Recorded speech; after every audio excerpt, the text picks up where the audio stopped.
Selamat datang di channel Senja Film.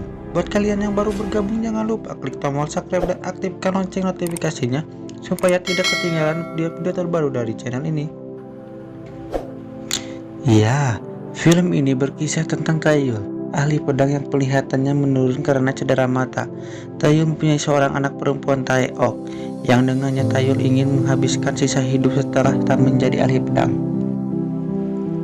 Sayangnya, keinginan Tayul untuk hidup bahagia bersama putrinya terancam ketika Taeok dijadikan salah satu budak oleh guru Tai. Tayul tak punya pilihan selain kembali menggunakan pedangnya untuk menghentikan guru Tai yang seiring waktu. Penglihatan Tayul yang terus memburuk. Tanpa basa-basi, langsung cekidot. Film pun dimulai. Di awal film, terlihat beberapa pria yang sedang memacu kudanya dengan buru-buru. Dia adalah Raja Kwang He yang beberapa hari melarikan diri dari kejaran pasukan kerajaan yang memberontak. Sementara menunggu bala bantuan, mereka bersembunyi di sebuah rumah kosong, tapi tiba-tiba ribuan anak panah ditembakkan ke tempat persembunyian dan menewaskan beberapa pengawal yang setia. Tayul yang selamat dari hujan panah kemudian kegah berani menghadapi pemberontak sendirian. Komandan pemberontak yang bernama Min Seung Ho kemudian menantang Tayul untuk payuan dengannya.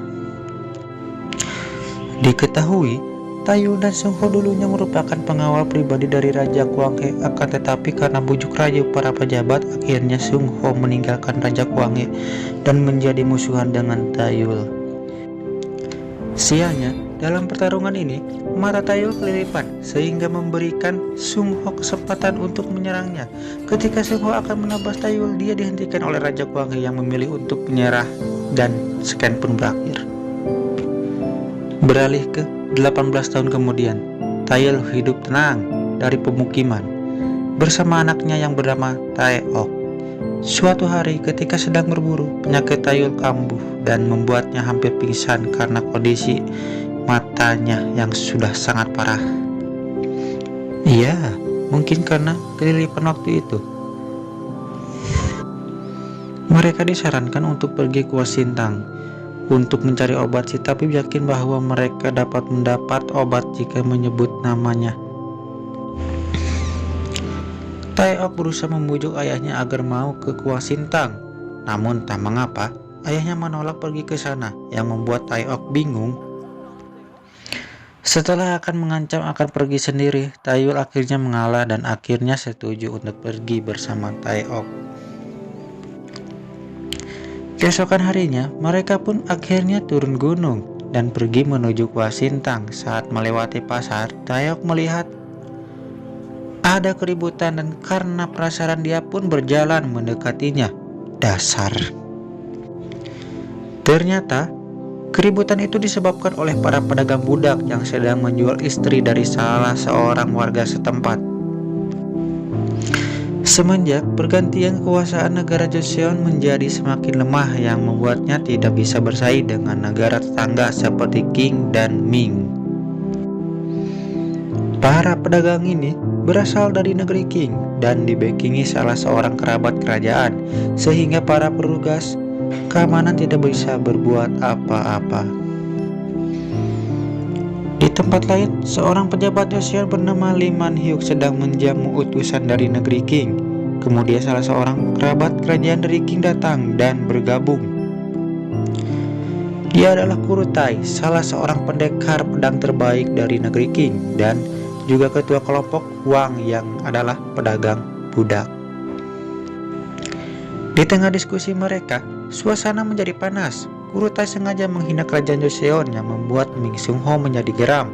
Untuk meredam suasana, dia kemudian menantang Seung Ho melawan salah seorang anak buahnya. Duel dihentikan ketika duel Seung Ho hampir menusuk leher lawannya. Kurutai dan anak buahnya kemudian pergi meninggalkan perjamuan itu. Scan berpindah. Taeok yang telah tiba di Wasintang harus kecewa ketika pemilik Wasintang yang bernama Hwaseon tidak memberi obat yang dibutuhkan ayahnya. Mereka pun pergi dengan kesal dan berpapasan dengan guru Tai yang datang ke Wasintang. Guru Tai datang untuk menawarkan bisnis perdagangan budak kepada Hwaseon, namun Hwaseon menolaknya secara halus.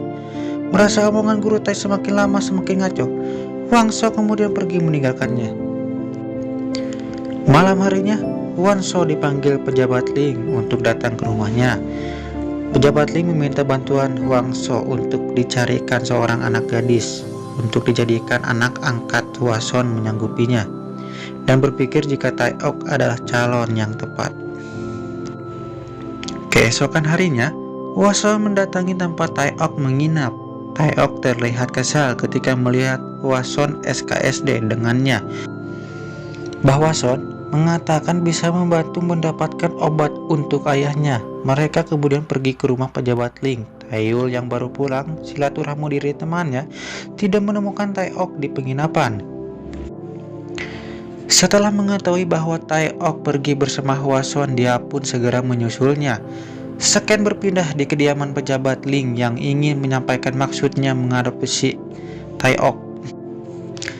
Dengan iming-iming akan diberi obat yang dibutuhkan ayahnya, Tai Ok dengan senang hati menerima tawaran pejabat Ling.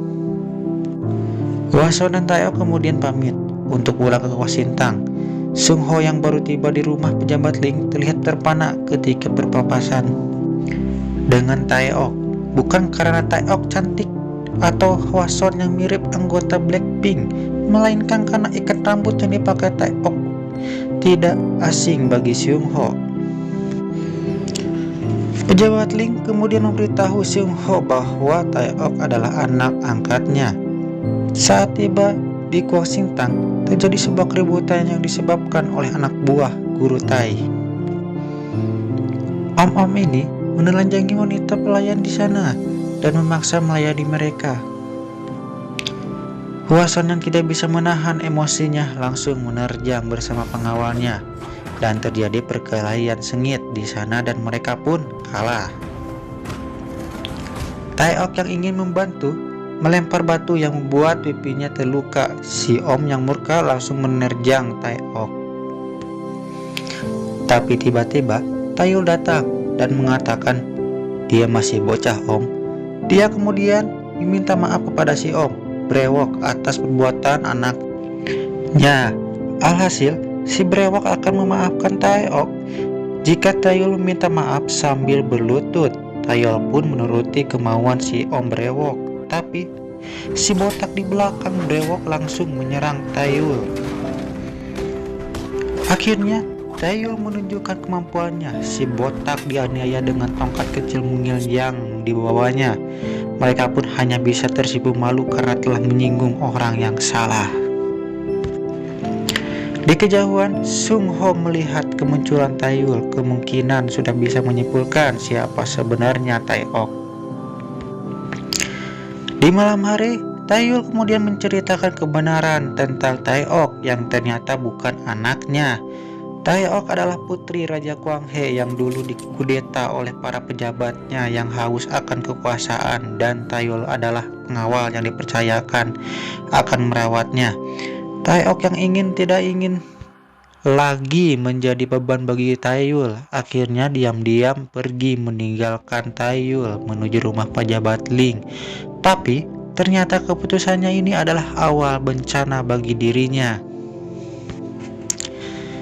Keesokan paginya, anak buah guru Tai menceritakan bahwa mereka telah dikalahkan oleh pendekar pedang misterius yang sangat hebat.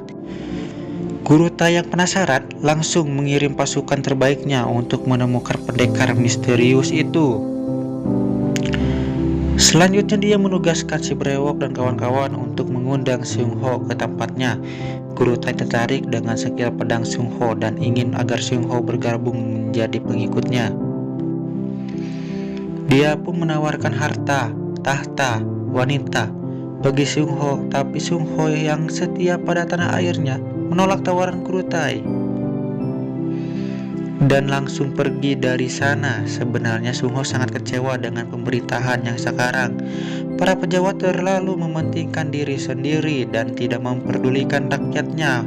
Parahnya lagi, dana bansos pun mereka korupsi, yang notabene diperuntukkan bagi rakyat miskin dan kurang mampu. Sung Ho sangat menyesal karena membantu menggulingkan Raja Kuang He. Dia pun memutuskan pensiun dari pemerintahan dan menjalani hidup apa adanya. Di tempat lain, Taeyu yang tidak mendapati Taeok di penginapan memutuskan untuk mencarinya. Saat melewati hutan, dia berpapasan dengan pasukan kiriman guru Tai. Taeyu yang sedang berburu dengan skill pedangnya langsung membantainya.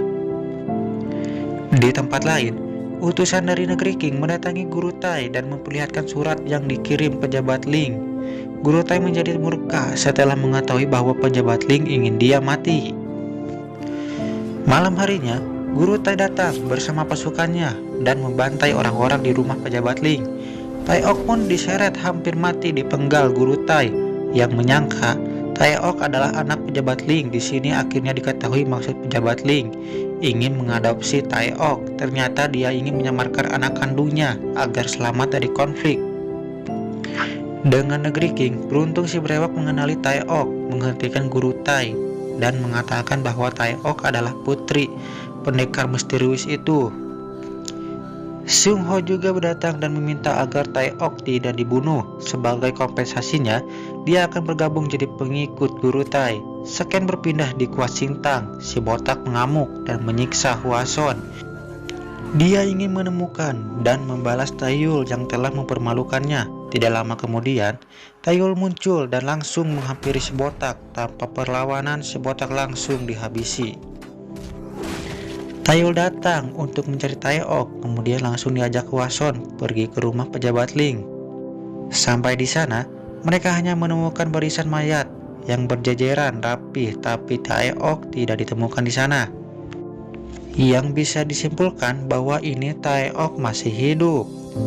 Taeyul kemudian menanyakan tempat perkumpulan para pendekar pedang dan dijawab Hwason kedai arak. Taeyul pun pergi ke sana dan mengobrak-abrik tempat itu. Di sana, dia mendapatkan informasi bahwa Taeok telah dibawa oleh para pedagang budak. Taeyul kemudian melanjutkan pencariannya ke markas para pedagang budak. Tapi, setelah melakukan pembantaian dan melepaskan para budak yang ditahan, dia tetap tidak menemukan Taeok. Beruntung ada salah seorang pedagang budak yang selamat dikarenakan ketika teman-temannya sedang dibantai, dia sedang menunaikan hajat di semak-semak. Singkat cerita, dia pun membawa ke lokasi Taeok dikurung, yang ternyata adalah rumah di mana utusan dari negeri King tinggal. Di kediaman utusan dari negeri King, pejabat Lee datang membawa pasukan kerajaan dan memberi ultimatum agar guru Tai segera diserahkan. Jika tidak, selang beberapa lama pasukan pejabat Lee malah dibantai dalam sekejap.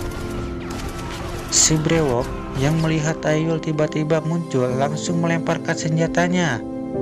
Si brewok dan rekannya masih tidak bisa mengalahkan Taeyul. Pasukan bersenjata tiba dan membantu si brewok. Lagi-lagi Taeyul harus melakukan pembantaian. Para penembak tidak bisa melumpuhkan Taeyul. Pergerakannya gesit dan hit. Taeyul membunuh pasukan itu satu persatu tanpa kesulitan. Tapi pasukan guru Tai yang terlatih membuat Taeyul bertarung habis-habisan. Beberapa kali pun dia harus rela terkena sabetan tusukan yang tidak bisa dihindarinya. Pada akhirnya Taeyul menghabisi semua orang di sana. Tapi sangat disayangkan si brewok berhasil melarikan diri. Taeyul yang sudah sangat kelelahan ditambah dengan penyakit di matanya yang kambuh karena kelilipan akhirnya terjatuh dan pingsan. Si brewok yang selamat melapor kepada guru Tai bahwa semua pasukannya telah dibabat habis oleh Taeyul. Guru Tai yang direndam amarah langsung menghabisi si brewok yang tidak becus. Di tempat lain, Taeyul terbangun di Kuah Sintang dan mendapati bahwa luka-lukanya telah diobati oleh Hwason. Matanya juga kembali normal, kini bisa melihat dengan baik. Hwason menyarankan agar Taeyul istirahat dulu, tapi karena khawatir keselamatan Taeok, Taeyul pun pergi tanpa basa-basi. Taeyul lalu pergi mengunjungi teman lamanya, yang adalah seorang pandai besi. Di sana dia diberitahu jika kelompok guru Tai ada di dermaga. Dia juga diberikan pedang baru yang mirip pedang lamanya. Tak ingin menghabiskan waktu, Taeyul pun memacu kudanya menuju dermaga. Sampai di dermaga, dia dihadang oleh Sung Ho, memintanya untuk menyerah.